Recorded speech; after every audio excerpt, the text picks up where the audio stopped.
मुख्यमंत्रियों को जेल में डाल देना, संविधान की धज्जियां उड़ा देना, आरक्षण से लगातार छेड़छाड़ करना। और भारत की सरकार ने पिछले कई सालों से लगातार अपने पद का दुरुपयोग किया है। अब बराबर का विपक्ष है और मजबूती से उनका सामना करेंगे, सच्चाई से सामने लेकर आएंगे और कांग्रेस पार्टी हर चुनौती के लिए हमेशा तैयार है। अरविंद केजरीवाल ने इस्तीफा बोला है कि 2 दिन में इस्तीफा दे देंगे, अब फैसला जनता पर छोड़ दिया जब तक वो कुर्सी पर नहीं बैठे। तो ये तो उनके दल का उनका निर्णय है, लेकिन ये बात सच है कि जमहूरियत में, लोकतंत्र में अंतिम निर्णय जनता का होता है।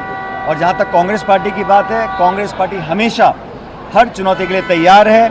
अभी हरियाणा में चुनाव हो रहे हैं, जम्मू कश्मीर चुनाव हो रहे हैं, दोनों राज्यों में प्रचंड बहुमत के साथ कांग्रेस और हमारा गठबंधन जीत कर आएगा।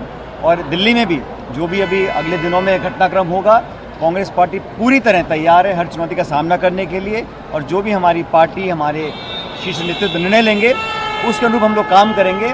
लेकिन ये बात बिल्कुल अब जग जाहिर हो चुकी है कि भारत की सरकार ने पिछले कई सालों से लगातार अपने पद का दुरुपयोग किया है और जनता ने सरकार बनाई थी जन कल्याण करने के लिए, लोगों की बेहतरी के लिए, विकास करने के लिए।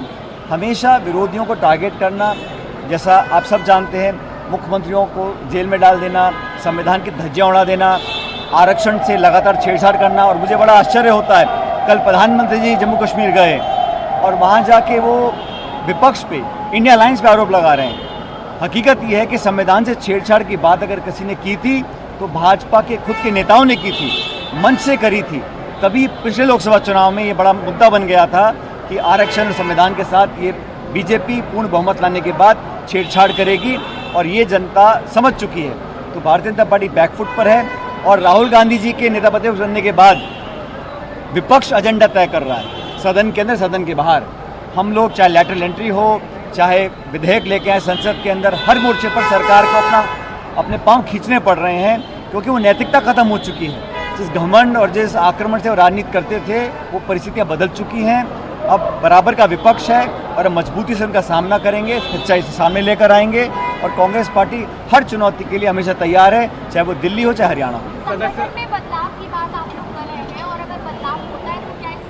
मैंने कहा था कि जहाँ जहाँ हमारे पद खाली पड़े हैं, चाहे वो ब्लॉक के हैं, अग्रिम संगठन के हैं, हमारे प्रकोष्ठों के हैं, जहाँ पर बहुत लंबा कार्यकाल पदाधिकारियों को हो गया है, 10 साल 12 साल, उन सब की जगह नए ऊर्जावान लोगों को मौका मिले, ऐसा मैंने आग्रह प्रदेश के अध्यक्ष जी और यहाँ के नेता प्रतिपक्ष से कहा है। वो सब नेताओं से चर्चा करेंगे, नई रूपरेखा बनाएंगे, उसके आधार पर हम लोग नियुक्तियाँ करेंगे। सवाल जरूर उठा है, लेकिन अब तो ये स्थिति आ गई है कि राजधानी में जिंदा कारतूसों का भरमार भी है।